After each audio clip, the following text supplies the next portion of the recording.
The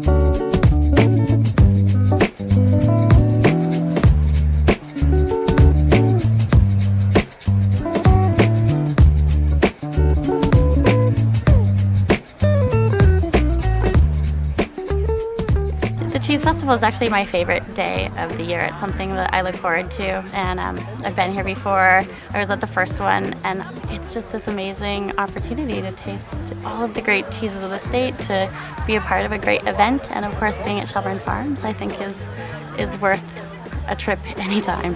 I flew up here this morning for the Cheese Festival, and we're flying out this evening.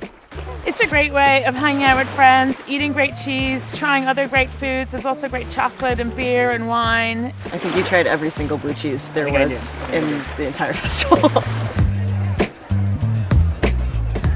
The Cheesemakers Festival is just a little Burlington gem. I was in a cheese demonstration. I got to actually use a cheese harp, which I've never done before. That was cool. When we started 27 years ago, to say you were making an artisanally produced goat cheese in Vermont didn't seem to have the cachet or the interest that it does today.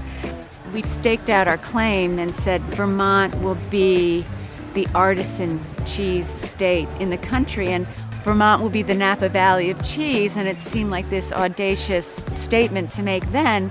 It has really borne out.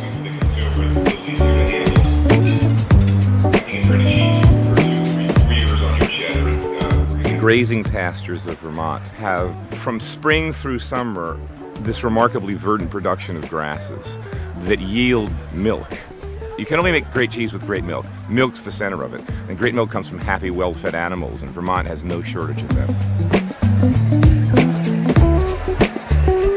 As others have found it with cheeses, we've also found that there are grapes that thrive here and that make wonderful wines. There are some wines that are particularly uniquely good in our climate. Our ice wines are superb. There have been wineries in Vermont for about 10 years.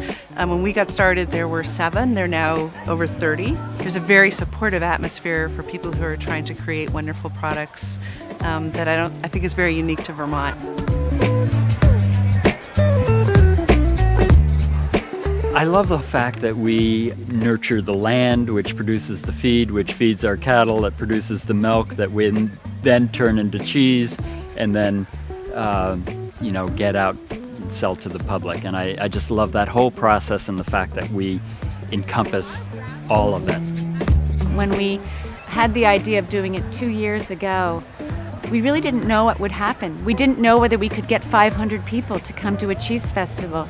And we sold out, and it was just this groundswell of interest in what we do. We didn't have any idea it would be so successful.